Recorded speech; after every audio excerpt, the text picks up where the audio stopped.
皆さんこんにちは。アロミングラバー。ဆရာတို့ဒီနေ့အခန်းအကားကိုသွားမယ်။အခန်းအကားက労働安全衛生に関する知識။労働အလုပ်သမားတွေရဲ့安全衛生လုံခြုံစိတ်ချရမှုပုံမှန်ကင်းစင်မှုတွေနဲ့ပတ်သက်တဲ့知識ဗဟုသုတတွေ။နံပါတ်1ကချောရီဘာနီအိုကေရုဟင်းချက်တဲ့နေရာမှာရှိတဲ့ချောရီဘာဆိုဆရာတို့မိဖို့ကြောင်ပေါ့နော်ချက်ပြုတ်တဲ့နေရာမှာရှိတဲ့労働安全衛生အလုပ်သမားတွေရဲ့လုံခြုံစိတ်ချရမှုနဲ့ပုံမှန်ကင်းစင်မှု။ချောရီဘာကမိဖို့ကြောင်ဟာ苏南的အမြဲတမ်းဟိမီးတွေမရှိခုကတနည်းအားဖြင့်ဟီဂျောနီအာဆွီမိုနိုအလွန်ပူတဲ့အရာတွေအဲ့ဒါတွေနဲ့ဟာမိုနိုအသွားပါတဲ့ပစ္စည်းတွေနော်ဟာမိုနိုဆိုတာကဆရာတို့အသွားပါတဲ့ပစ္စည်းချွန်ထက်တဲ့ပစ္စည်းတွေကိုပြောတာအဲ့ဒါတွေနားတို့စတာတွေကို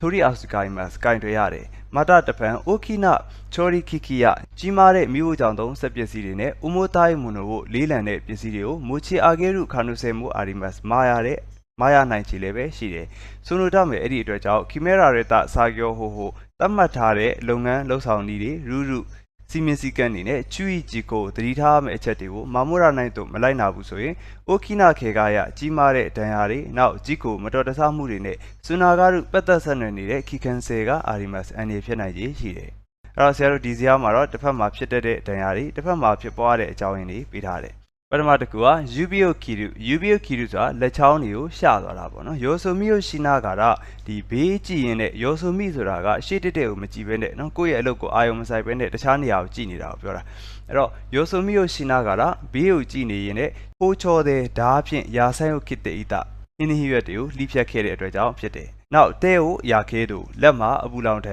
ရချင်းနာဘဲကိုမွတ်တာတုခိဒေအိုကိုမလိုက်တဲ့အချိန်မှာအိုမိုတာယော်ရီမိုထင်ထားတာချက်ကိုနာဘဲကအိုမိုခတ်တာနော်တဲ့ဒေအိုကလေးနေခဲ့တဲ့အတွက်ကြောင့်ဘာရန်ဆူခုဇုစတဲ့ဟန်ချက်ပြတ်သွားပြီးတော့အာချူရီစုပူကပူနေတဲ့စွပြုတ်ကတဲ့နိခါခတ်တာလက်ကိုလာပြီးစင်တဲ့အတွက်ကြောင့်ဖြစ်တယ်အာစီယိုရခဲသူခြေထောက်မှာအပူလောင်တန်ရရှိခြင်းအဝါတေတေအီတာနော်တဲ့ပြာရခတ်နေခဲ့တဲ့အတွက်ကြောင့်အာဆူရီအာခဲအာဘူရာကိုပူနေတဲ့အကျော်စီကိုအာရှိနိခိုဘိုစတာခြေထောက်ပေါ်ဖိတ်ဆင်သွားခဲ့တယ်ခိုဘိုစုဆိုတာဆရာတို့ဖိတ်ကြသည်ဖိတ်စင်သည်နောက်အာရှိယိုနင်းဇဆိုတာခြေချင်းကိုလေချင်းကိုပြောတာခြေထောက်ခြေချင်းကိုလေချင်းနူရဲတဲ့ဤလိုယူခါနောဥရဲ့ကိုစိုးနေတဲ့ကျမ်းမြေရဲ့အပေါ်ကိုဟာရှိတဲ့ခိုရွန်ဒါပြေးခဲ့မိတဲ့အတွက်ကြောင့်ခိုရွန်ဒါချော်လဲခဲ့တာဖြစ်တယ်ယူဘီကိုဆက်ဆူတန်ယူဘီလက်ချောင်းကိုဆက်ဆူတန်ဆိုတာပြတ်သွားတာနော်စရိုက်ဆာကိုစန်ဂျောစုတုတကီစရိုက်ဆာဆိုတဲ့ဒီအသားဖြတ်ဆက်တွေဟင်းသီးရွက်ဖြတ်ဆက်တွေကိုစန်ဂျောစုတုတကီစေးကြောနေတဲ့အခါမှာဒင်ဂဲကိုဤတဲ့ပါနာရှင်နီစတာမီးဖွင့်ထားခဲ့တဲ့အတွက်ကြောင့်ဖြစ်တယ်နော်ပါဝါခလုတ်ကိုမပိတ်ထားဘဲနဲ့မီးဖွင့်ထားခဲ့တဲ့အတွက်ကြောင့်ဖြစ်တယ်ဆိုしてအဲ့ဒါပြီးတော့စန်ဂျောချူနီစေးကြောနေစဉ်အတော်တွင်မှာခီခီကစက်ပစ္စည်းကဥဂောဤတာလေပတ်လာခဲ့တဲ့အတွက်ကြောင့်ဖြစ်တယ်ခါဆိုင်မီလောင်မှုဂါဆူရန်ဂျီနိုဟီကို gas မီးဖို့ရဲ့မီကိုစုကေပါနာရှိနီစတဲ့ဖွင့်လျက်အတိုင်းထားပြီးတော့ချောရီဘာကိုဟာနာရဲတာချောရီဘာဆိုတဲ့ချက်ပြုတ်တဲ့နေရာမီးဖို့ကြောင်ကနေပြီးတော့ဟာနာရဲတာတခြားနေရာကိုတွားခဲ့တဲ့အတွက်ကြောင့်ဖြစ်တယ်နောက်ခါဆိုင်ဆိုတော့မီးလောင်မှုဂါဆူရန်ဂျီနိုဟီကိုစကေပါနာရှိနီစတဲ့ gas မီးဖို့ရဲ့မီးကိုဖွင့်လျက်အတိုင်းထားပြီးတော့ချောရီဘာကိုချက်ပြုတ်တဲ့နေရာကနေပြီးတော့ဟာနာရဲတာခွဲခွာသွားခဲ့တဲ့အတွက်ကြောင့်ဖြစ်တယ်တနည်းအားဖြင့်ချက်ပြုတ်တဲ့နေရာကနေပြီးတော့ထွက်သွားခဲ့တဲ့အတွက်ကြောင့်ဖြစ်တယ်ကိုနိုယောနာခေကာယအကြီးကိုဒီလိုမျိုးဒဏ်ရာရရှိမှုတွေကြီးကိုမတော်တဆမှုတွေကိုအခုစားနိုင်ထားမယ်နီမဖြစ်ပွားဖို့အတွက်စုကီနိုယောနာခုတုကထိုင်ဆဲဆူတဲ့အောက်မှာဖော်ပြမယ့်အကြောင်းအရာတွေကအရေးကြီးတယ်နံပါတ်1ချက်အန်ဇင်နာစာကျော်ကိုထက်လုံညုံစိတ်ချရတဲ့အလုပ်ကိုထက်တည်ချာလုပ်မယ်ပထမတစ်ခုကအန်ဇင်ကိုထာမို့စုထားမယ်နီဝဒီလုံညုံစိတ်ချမှုစိတ်ဖြစ်မှုကိုထာမို့စုထားမယ်နီဝထိသိထားဖို့အတွက်ဆိုရင်ဇင်းအင်းကဝန်ထမ်းတွေအားလုံးကထာရရှိစာကျော်ကိုမှန်ကန်တဲ့အလုပ်ကိုအခုနာအုပ်ဆောင်ရွက်ဖို့ဟီဆွေယောကအရီမတ်လိုအပ်တယ်ဤဆွေတဲ့ဤလူကာကအလင်းလိုနေတဲ့အတွက်ကြောင့်မင်းတို့တာကာစိတ်ရှုပ်ဖို့ကောင်းတဲ့အတွက်ကြောင့်တို့အစ်တဲ့ဆိုပြီးတော့စာကျော်ကိုအလုပ်ကိုဟာဘူးတဲဝအိခေမဆန်ချန်လက်ထားလို့မရဘူးနော်ဟာဘူးကုဆိုတာချန်လက်တည်အဲ့တော့နည်းနည်းလေးအရေးကြီးနေလို့ပါဒါကြီးကတော့စိတ်ရှုပ်ဖို့ကောင်းတယ်ဆိုပြီးတော့အဲ့ဒီရဲ့လုပ်ငန်းအဆင့်ကိုချန်လက်ထားလို့မရဘူးဒိုင်းကျော်ဘူးသားတို့ရလောက်ပါတယ်ဒခိရုသားတို့လုံနိုင်လောက်ပါတယ်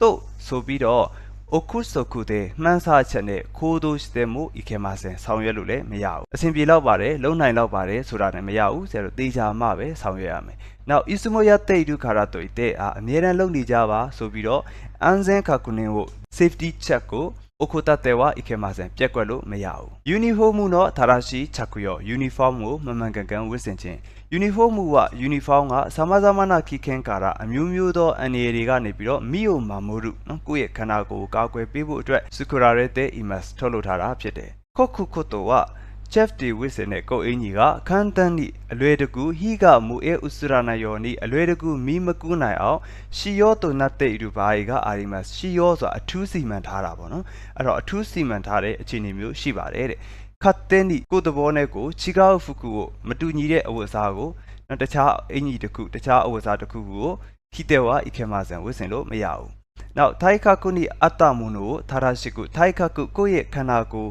်စိုက်တဲ့အတ္တမုန်ကိုကိုက်ညီတဲ့အရာကိုထာရရှိကုချက်ကူရောရှိမလျှော်မမှန်ကန်ကန်ဝတ်ဆင်ရမယ်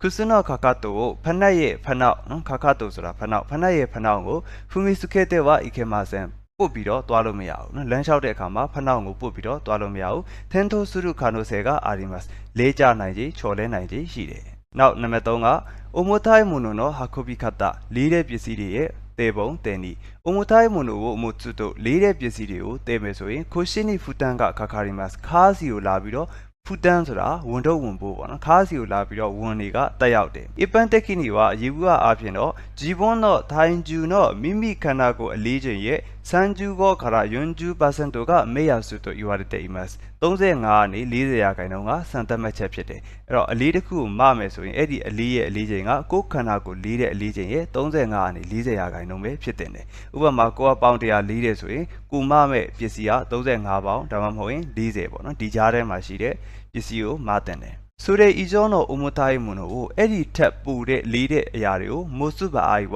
မားတဲ့အခါမျိုးမှာဖူတာရီတဲ့ဟာခုဘူးယောနီရှိမလျှော်နှစ်ယောက်ခွဲပြီးတော့တဲပါဝါခက်တဲ့ဟာခုဘဲရုမွန်တို့ကခွဲပြီးတော့တဲဆောင်လို့ရတဲ့ပစ္စည်းတွေကိုမူရီယိုဆယ်စုအတင်းနော်မဖြစ်နိုင်တာယူမလုပ်ဘဲနဲ့နန်းသူကအချင်းချင်းဝါခက်တဲ့ခွဲပြီးတော့မှာပဲဟာခုဘီမတ်တဲပါအခိတိုင်ဟင်းရည်တွေအရည်တွေတနည်းအားဖြင့်စုပုနော်စုပြုတ်တွေနားတို့စတာတွေကိုဇွန်းတို့နာဘဲအဲ့တော့စလင်ဒါပုံဦးတွေနာဘဲဒေဦးတွေနားတို့တော့ယောခီနီအစရှိတဲ့ဒီထဲ့စရာပစ္စည်းတွေကိုဤတဲ့ရူပါအာယဝထဲ့တဲ့အခါမျိုးမှာမန်ပိုင်းနေရှိနိုင်တဲ့လုံးဝအပြည့်မထည့်ပဲနဲ့တဲ့ဟာချီပုံမဲ့ထဲသူနိထိုးသူမဲမှာ10ပုံ10ပုံလောက်ရှိတဲ့အတိုင်းတာမှာဆရာတို့ရက်တန့်ရမယ်လုံးဝအပြည့်ထည့်လို့မရဘူးဒါလေးကိုမှတ်ထားရမယ်ဆိုရှင်နိုင်တို့အဲ့လိုမလုပ်ဘူးဆိုရင်အခီတိုင်ကဟင်းရည်တွေကခိုဘူတဲ့တာတွေရှန်ကြတာမတတဖန်အခီတိုင်ကဟင်းရည်ကအtsiဘာရွာပူနေတဲ့အခါမျိုးမှာဆိုရင်ထိုဘီဟာနဲ့နီယောရုထိုဘီဟာနဲ့ရုဆိုအထက်ကနေပြီးတော့စင်တက်ပြီးတော့ဘီကိုဖိတ်ကြတာကိုပြောတာနော်ထိုဘီဟ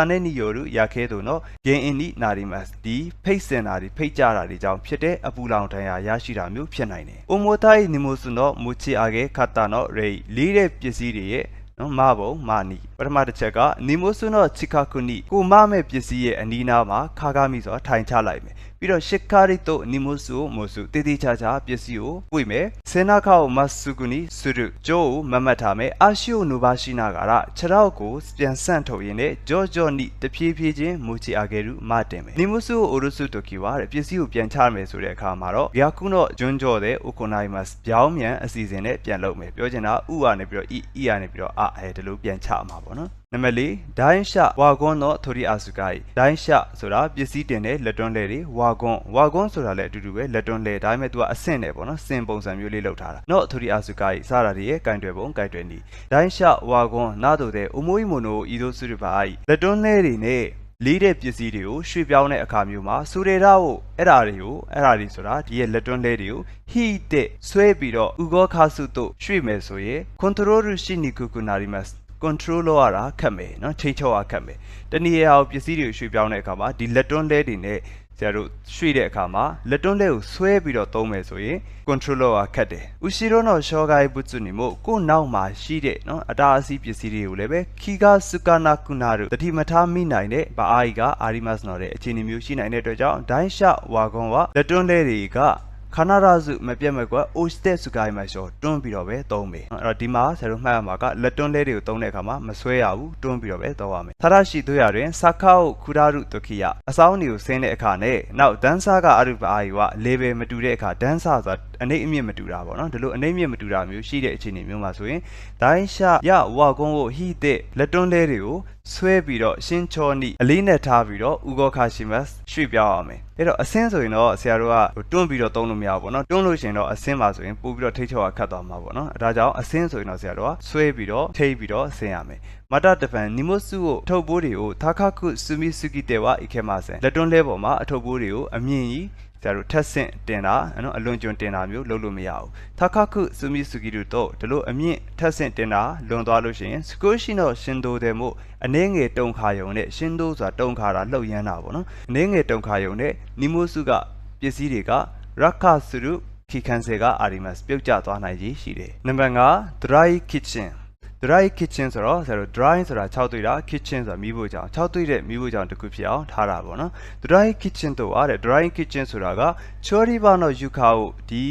မီးဖိုချောင်ရဲ့နော်ချက်ပြုတ်တဲ့နေရာရဲ့အကျမ်းမြင်ကိုစုနေနီအမြဲတမ်းခဝိုက်တာဂျောတိုင်းနီစုတခုတော့ EMS 6တွေ့အောင်ထားတဲ့အခြေအနေတစ်ခုကိုပြောခြင်းဖြစ်တယ်ဒါလေးကအရေးကြီးတယ်နော်နောက် yuka ကနူရတဲ့ iru တော့အကျမ်းမြင်ဆိုနေမယ်ဆိုရင်စုဘက်တဲ့ချော်ပြီးတော့ခိုရိုဘူးခီခန်းစေက RMS လဲကြနိုင်ခြင်းရှိတယ်မာတာတပံဆိုင်ခင်ရခါဘီဝပတီဒီယာတွေနောက်ခါဘီမှုတွေကစွီးပုံကအာရုတို့ရေးတတ်ရှိမယ်ဆိုရင်ဖူရဲရုခါနိုဆေက RMS တိုးပွားလာနိုင်ခြင်းရှိတယ်ချော်ဒီပါတဲ့ဖူရဲတာဆိုင်ခင်ရဒီချက်ပြုတ်တဲ့နေရာမှာတိုးပွားလာတဲ့ပတီဒီယာတွေနဲ့ခါဘီမှုတွေကရှော့ကူဟင်းကိုအစားအသောက်ကိုအိုဆန်ဆူရုခါနိုဆေမိုအာရုတမေအစားအသောက်တွေကိုညစ်ပတ်စေနိုင်တာဖြစ်တဲ့အတွက်ကြောင့်အေဆေတက်ကီနာဂျောတိုင်းတို့ကအေးမဆန်ပုံမကိစ္စတဲ့အခြေအနေတခုလို့တော့ပြောလို့မရဘူး။ဘာကြောင့်လဲဆိုတော့အောက်မှာရေတွေရှိတယ်ရေတွေရှိတဲ့အတွက်ဆရာတို့မှုတွေတက်မယ်ပတိတရားတွေပေါက်မယ်ဒါကြောင့်ပုံမကင်းစင်တဲ့အခြေအနေလို့ပြောလို့မရဘူးခုနိုယောနာခုတုကာရဒီလိုမျိုးကိစ္စတွေကနေပြီးတော့ dry kitchen ဝ6တွေ့တဲ့မိဖို့ကြောင့်ဟာဆိုရင်စာကျော်ရှာနော့အန်ဇန်ကိုခခုစရတာခဲ့တဲ့နာကုအလုတ်သမားတွေရဲ့အန်ဇန်စိတ်လုံခြုံစိတ်ချမှုကိုခခုဆိုသူထိမ့်သိမ်းထားပေးုံတာမကအေဆေတကိနာခန်ကျော်စကူရီနီမို့ပုံမကင်းစင်တဲ့ပတ်ဝန်းကျင်တစ်ခုဖန်တီးပေးဖို့အတွက်လည်းအထောက်အကူပြုတယ်နောက်နံပါတ်2ကချော်ရီခီကူဘီဟင်းတော်ထူရီအစကိုင်းနီဆွီတဲ့ချော်ရီခီချက်ပြုတ်တဲ့စက်ပစ္စည်းတွေပစ္စည်းကိရိယာတွေဘီဟင်းအသုံးဆောင်ပစ္စည်းတွေရဲ့အကင်တွေတာနဲ့ပတ်သက်ပြီးတော့စူရိုင်းဆာနော့ထူရီအစကိုင်းဖြက်ဆက်များကိုကင်တွေခြင်းစူရိုင်းဆာရခတ်တာမီကီဆာနာတို့နော်ဒီဖြက်ဆက်တွေနောက်ဒီလှီးတဲ့ဆက်တွေမှွေတဲ့ဆက်တွေစတဲ့ခိုင်တန်ဒိုးရခုခီဝလေပက်နေတဲ့ဆက်တွေကထူရီအစကိုင်းခတ်တာကိုကင်တွေပုံကင်တွေနီးကိုမာချီကာအဲရုတို့မှားသွားမယ်ဆိုရင်ဒိုင်ဂျီကိုနီစုနာဂါရီမတ်ကြီးမားတဲ့မတော်တဆမှုတွေဖြစ်နိုင်တယ်။ကြီးကိုဘိုးရှိစုရတာမယ်ဒီလိုမတော်တဆမှုတွေကိုကာကွယ်တားဆီးပေးဖို့အတွက် UV ဆရှိခိုရှောနာတို့လက်ညှိုးညွန်နှုတ်ပြောတဲ့အတီးပြုစနစ် UV ဆရှိခိုရှောဆိုတာဆိုတော့ပုံမှန်အဖြစ်တော့အတီးပြုတယ်ဆိုရင်မျက်လုံးနဲ့ကြည့်ပြီးတော့အတီးပြုတာပေါ့နော်။ဒါပေမဲ့ UV ဆရှိခိုရှောဆိုတာကြတော့မျက်လုံးနဲ့လည်းကြည့်တယ်။နောက်ကိုအတီးပြုခြင်းတဲ့အရာဝတ္ထုကိုလည်းလက်ညှိုးနဲ့ညွှန်ပြတယ်။ပြီးတော့ညွှန်ပြပြီးတော့အဲ့ဒီအရာဝတ္ထုရဲ့အခြေအနေကိုဗဇက်ကနေပြီးတော့အတန်ထွက်ပြီးတော့အတီးပြုတာကိုဒါကို UV ဆရှိခိုရှောလို့ပြောတာပေါ့နော်။ဥပမာဟလာ main ခလုတ်ကိုလည်းညှိုးထိုးလိုက်မယ်။ main ခလုတ်ကပိတ်ပြီးပြီလား okay ပိတ်ပြီးပြီဒါမျိုးပေါ့နော်ဗဇက်နဲ့လည်းအတီးပြုတယ်ဒါကိုပြောချင်တာအစရှိတဲ့သာရရှိစာကျော်ဟိုမှန်ကန်တဲ့လုပ်ငန်းဆောင်ရွက်နည်းလမ်းတွေကိုထဲထဲစုစုကိုတော့အထိုင်ဆက်စုတဲ့တည်တည်ချာချာဆောင်ရွက်ဖို့ကအရေးကြီးတယ်မတတပံဆိုရီရာခိခိကိုအဲ့ဒီစက်ပစ္စည်းတွေကိုရှီယောစုတုပါအာယဝအသုံးပြုတဲ့အခါမျိုးမှာဂျီဇန်နီကြိုတင်ပြီးတော့ကျော်အီကုတင်ယူထားတဲ့ခွန်ရန်စာရတလေ့ကျင့်ထားတဲ့လူတွေကစခိုင်မရှောအသုံးပြုရမယ်ရှီယောစုတုကိနောဘုံမနာချွေဂျီကိုအသုံးပြုတဲ့အချိန်မှာအဓိကသတိထားရမယ့်အချက်တွေစာကျော်စတေရုတိုကီဝလုပ်ငန်းဆောင်ရွက်နေတဲ့အချိန်မှာ